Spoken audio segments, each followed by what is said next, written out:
Document থেকে যেটা জেনেছি যে মিটিংটা হওয়ার কথা ছিল প্রথমে মুক্তাঙ্গনে। তো এরপরে অল অন এ সাডেন যখন পার্টি অফিসের সামনে যখন চলে যায়, এটা পুলিশ জানতও না। এটা একটা বিরাট কোশ্চেন যে হঠাৎ করে পারমিশন এলো, এখানে মিলিটারিটা শিফট করলো, আবার শিফট করার পরে কাউকে পুলিশকেও জানালো না অন্তত। তাই পুলিশকে যে জানায় না, এই ব্যাপারে অনেক এভিডেন্স আছে, কিন্তু ওগুলো বলতে গেলে তো অনেক লম্বা সময় হয়ে যাবে। এইটুকুই আমি জানি যে, তবে হ্যাঁ, গ্রেনেড হামলা হয়েছিল। কারণ হামলাটা কে করেছিল, কেন করেছিল, এটা তো একটা বিরাট প্রশ্ন। এখন হয়তো সেটা জবাব পাওয়া যাবে রাস্তায়, যদি প্রপার ইনভেস্টিগেশন যদি করা হয়। তো আমি দাবি করবো যেটাকে আন্তর্জাতিকভাবে একটা ইনভেস্টিগেশন যাতে সর্বগ্রহণযোগ্যভাবে নতুন করে আবার হয়, এটা হলে হয়তো আপনারা তখন জানতে পারবেন, তখন আমি জানতে পারবো। তাতে আমি জেনেছি উনি সম্ভবত 23 থেকে 27 মিনিট এই সময়টুকুর মধ্যে উনি ভাষণ দিয়েছেন। এই সময়ের মধ্যে কোনো থ্রোয়িং হয়নি। ওনার বক্তব্য শেষ করার পরে, শেষ করার বক্তব্য উনি সাধারণত জয় বাংলা জয় বঙ্গবন্ধু শেষ করতেন।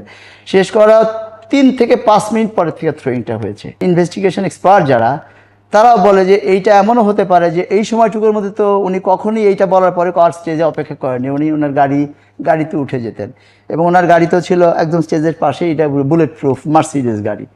তো এইটা বিলম্বের কারণটা ওই দিনকে যেটা ছিল, যেটা আমরা পরে জেনেছি, সেটা হলো যে উনি যখন নেমে গাড়িতে উঠবেন, মামলা রেকর্ডেও আছে, গোর্কি, মিস্টার গোর্কি বোধ হয়, তো গোর্কি নাকি সামনে যায় ওনাকে আপা বলে সম্বোধন করে বলছে যে আপনাকে আজকে খুব ভালো লাগতেছে বা আপনি খুব তখন উনি দাঁড়িয়ে গেছে ছবি তোলার জন্য। তো উনি যখন দাঁড়িয়ে গেছে একটা স্ন্যাপ দেওয়ার জন্য, স্টেজে যারা ছিল তখন তার পাশে দাঁড়িয়ে গেছে, তারপরে থ্রোয়িংটা হয়েছে আর কি।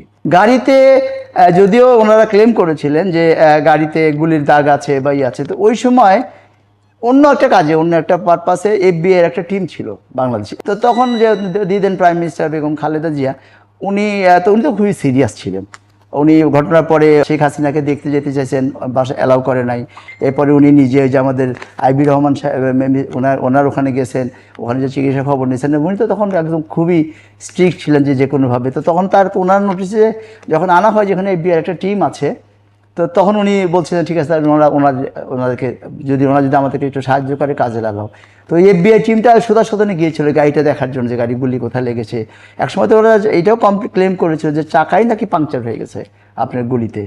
তো এটা তো একটা ইম্পসিবল, বিকজ পাংচার চাকা নিয়ে, ফ্ল্যাট চাকা নিয়ে বিভিন্ন থেকে সুদর্শন বোঝা ইটস অ্যাবসলিউট। এবং তখন যেটা জেনেছিলাম যে ওই মার্সিডিজ কোম্পানির জানার পরে তারাই নাকি একটা চ্যালেঞ্জ করেছে যে আমাদের গাড়ি এটাতে এইগুলিতে হবে না, ইত্যাদি ইত্যাদি আর কি। তো ওইটা একটা ফিশি ঘটনা ছিল, ওই গাড়িটার করতে দেওয়া হয়নি, ইন্সপেকশন করতে দেওয়া হয়নি।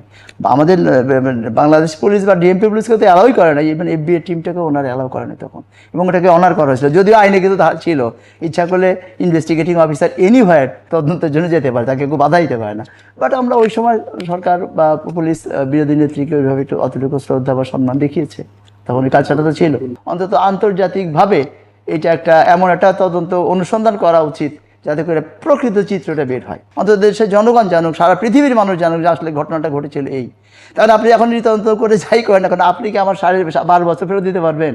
আমি যে 12টা বছর, 8.5 বছর ফিউজিটিভ, 3.5 বছর জেল, তারপরে 1.5 লক্ষ টাকা জরিমানা, আর আমার বিরুদ্ধে কিন্তু কনস্পিরেসি, খুন ইত্যাদি এগুলোর বিরুদ্ধে থেকে চার্জ না, মামলাটাই বিষয় আগ্রহ, কিন্তু আমার বিরুদ্ধে চার্জ ছিল হলো কর্তব্যে অবহেলা। আমি আমার দায়িত্ব, আমি তখন DC সাউথ ছিলাম, তা আমি আমার দায়িত্ব পালনে অবহেলা করেছি, সেই জন্য আমার বিরুদ্ধে মামলা হয়েছে, আমাকে চার্জশিট করেছে। এখন মজার ব্যাপার, আমি এটাই বুঝতে পারছি যে মজার ব্যাপার হচ্ছে আমার কোনো কর্তব্যই ছিল না ওখানে। আমার কারণ ঘটনাটা যেখানে ঘটেছে সে জুরিসডিকশনটা আউট অফ মাই জুরিসডিকশন, ওটা ছিল DC ইস্টের মধ্যে। আমি সাধারণ মানুষ দর্শকদের বোঝার জন্য বলছি যে মনে করেন টাঙ্গাইল জেলায় একটা ঘটনা ঘটেছে, সেই ঘটনার জন্য যদি আপনি ময়মনসিংহের SPকে কর্তব্যের অবহেলার জন্য যে আপনি দায়ী করেন, ঠিক আমার ক্ষেত্রেও ঠিক তাই। এবং DC সাউথের যে area jurisdiction, area of responsibility যেটা ছিল, ওখানে কিন্তু একটা পিন ড্রপ মানে হয়নি।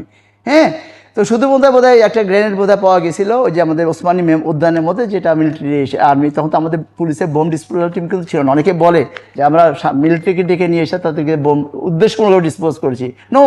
তখন ওই সময় প্রসিডিউরটাই ছিল এরকম যে এরকম এক্সপ্লোসিভের কোনো ঘটনা ঘটলেই আমরা আর্মিকে বলতাম, বিকজ ওদেরই তখন একমাত্র এক্সপার্ট টিম ছিল, পুলিশের ছিল না। এখন তো হয়ে গেছে এটা, এটুকু ছাড়া আর আমি DC সাউথ হিসাবে এটার সাথে আমার দূরতম কোনো সম্পৃক্ততা ছিল।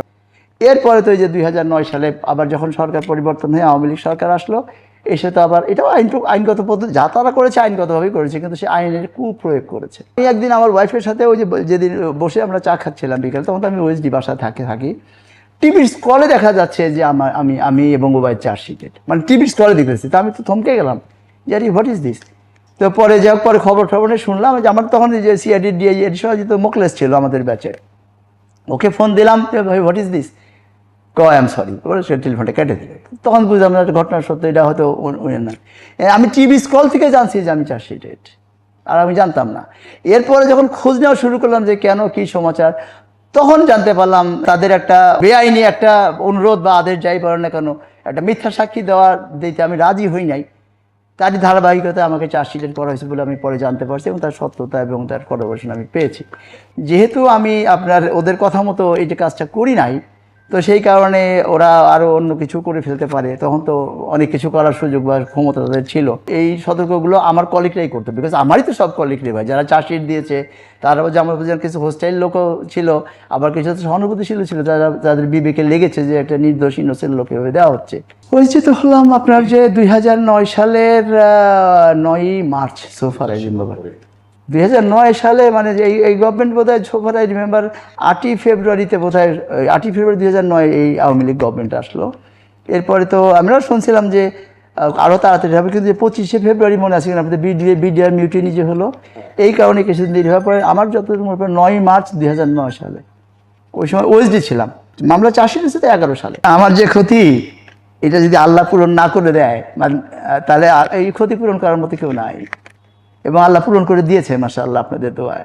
আমি শহীদ পরিবারের ছেলে, তো সেই হিসাবে আমি বড় ছিলাম, এবং 5টা ভাই বোন, আমার বিধবা মা, আমার মা যখন বিধবা তার বয়স 33 বছর, আর আমার বয়স 10 বছর, আমার ছোটো বোনটার বয়স 10 মাস। এই 6 জন মানুষ আমি যে স্ট্রাগল করেছি 73-74-এর দুর্ভিক্ষ থেকে শুরু করে, এনিওয়ে, তো আমার চাকরি ছিল একমাত্র সম্বল, এছাড়া আমার অন্য কোনো আর্নি বা অন্য কোনো ইয়ে ছিল না। আমার শুধু চাকরি যাওয়া না, আমার এরকম বিপর্যয়, আমার তো ধ্বংস হয়ে যাওয়ার কথা ছিল, ধ্বংস হই নাই আল্লাহর রহমতে আপনাদের দোয়ায়। তবে আমাকে আমি যখন অ্যাবসকন ছিলাম 8.5 বছর প্রায়, আমরা তো ওই ঢাকাতে ছিলাম, আশেপাশে বাসা চেঞ্জ করতাম। স্বরাষ্ট্রমন্ত্রী মাঝে মাঝে বলতো না যে আমরা তো গুম করি না, খুন করি না, নিজেরাই পালায় আছে, বলতো না কথা। তো ওইটা তো আমাদের জন্য আসলে সত্য হতো, আমাদের যদি পেতো, উই আর ইন ডাউট যে অ্যাটলিস্ট আমাকে এবং ওবায়দকে হয়তো কোর্টে প্রডিউস করতো না, নানান ধরনের ভাবে অনুষ্করণ করার তো একটা হয়ে গেছিলো। জেলে গেলাম, জাজমেন্ট পর্যন্ত অপেক্ষা করেছি। তখন আমার ধারণা ছিল যে একটা মিথ্যা যেটার সাথে আমি জড়িতই না, সেটা যেহেতু আসামি করে দিছে, তো তাহলে পরে হয়তো শাস্তি হয়তো আবার বড় ক্যাপিটাল দিয়ে ফেলে কিনা।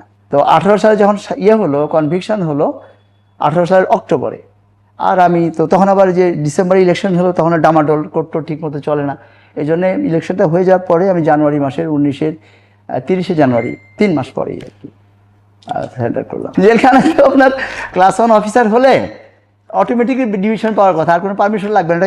এই সরকারের সময় হয়েছে, একটা চিঠি ইস্যু হয়েছে। তো আমি যে কোর্টে হাজির হলাম, আমরা তো দুজনে একসাথেই হাজির হয়েছে, আমি এবং ওবায়দ। ও তখন এসপি এবং আমি ডিআইজি হিসাবে করলাম।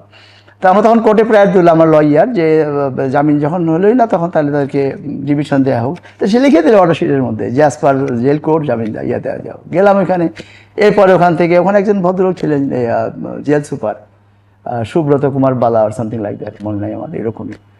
তো সে দেখে বললো যে এটা আমাদের গভর্নমেন্টের কাছ থেকে পারমিশন আনতে হবে। কেন? যেহেতু আপনি সাজাপ্রাপ্ত আসামি। ফাইন, আনেন, পারমিশন আর পাঠায় না। পাঠার পরে যখন আমি নিজে একটা অ্যাপ্লিকেশন করলাম, ওটা ডিস্ট্রিক্ট ম্যাজিস্ট্রেট ওই যে ইয়ের কাছে, তখন কেরানীগঞ্জ থেকে আর কি, প্রথমে তো কেরানীগঞ্জে ছিলাম, যে ডিস্ট্রিক্ট ম্যাজিস্ট্রেট ঢাকার কাছে করলাম। বেচারা যাই হোক, যেমনি হোক, মাস 3 পরে সে অর্ডারটা করছে আর কি, যদি ততদিন আমি কাশিমপুরে চলে আসছি। তো সেই অর্ডার যখন আসলো, সেই অর্ডার যখন তাকে দেখাইলাম জেল সুপারকে, সে খুব ফিউরিয়াস হয়ে গেল, এটা সে করবে না। সে তখন প্লি দিল যে এটা তো ঢাকার ডিস্ট্রিক্ট ম্যাজিস্ট্রেটের অর্ডার, গাজীপুরটা আনতে হবে। মানে আপনি there are so many ways to say no. আর সরকারি ক্ষমতা হাতে থাকলে পরে তো থাকেই, ওটা তো দিল না। এরপরে আমি আবার ওটা যখন দিচ্ছিল না, পরে আবার আমি একটা অ্যাপ্লিকেশন করলাম আইজি বরাবর, আইজি প্রেসিডেন্সের কাছে, যে আমার এই দুটো court order, district magistrate order পর আমাকে দেওয়া হচ্ছে না। এইবার আমাকে বলা হলো যে যদি আনঅফিসিয়ালি বলা হলো যে আমি যদি বেশি নাড়াচাড়া করি, তাহলে আমাকে ঠাকুরগাঁও অথবা এমন জায়গায় পাঠিয়ে দিবে যেখানে সেল নাই। আপনার ডিভিশন তো পরে থাকে, আপনার সাধারণ কয়েকদিন থাকতে হবে। এই অথরিটি আবার জেল অথরিটি আছে, যে কোনো জায়গায় আপনি ট্রান্সফার করে দিতে পারে। আমি তখন থেমে গেলাম। এরপরে একটা ছেলে জেল সুপার গেল, আব্দুল জলিল। উনি তখন তো একটা কম্পিটিশন ছিল যে কে কত বেশি করতে পারে, টর্চার করতে পারে। তো উনি যে শুনছে যে এরকম আমি সেলে থাকি, একা থাকি ন্যাচারালি, আমার সাথে আর যারা ছিল সবাই একাই ছিল। ইভেন যে আপনার ওই যে কক্সবাজারের মাদক মামলা আসামি যারা, তারাও একাই ছিল। তো ওনাকে উনি বলছেন আমি একা থাকতে পারবো না, আমার সাথে মিনিমাম আরও দুজন থাকতে হবে সেলের মধ্যে। তো জেলার কি নামটা ছিল ভদ্র জেলা সাহেব বললো যে আপনার এখানে তো লোক দিতে বলছে সুপার সাহেব, কেন? কয় না আপনি একা থাকতে পারবেন না, আপনি সবাই দুজন থাকতে হবে।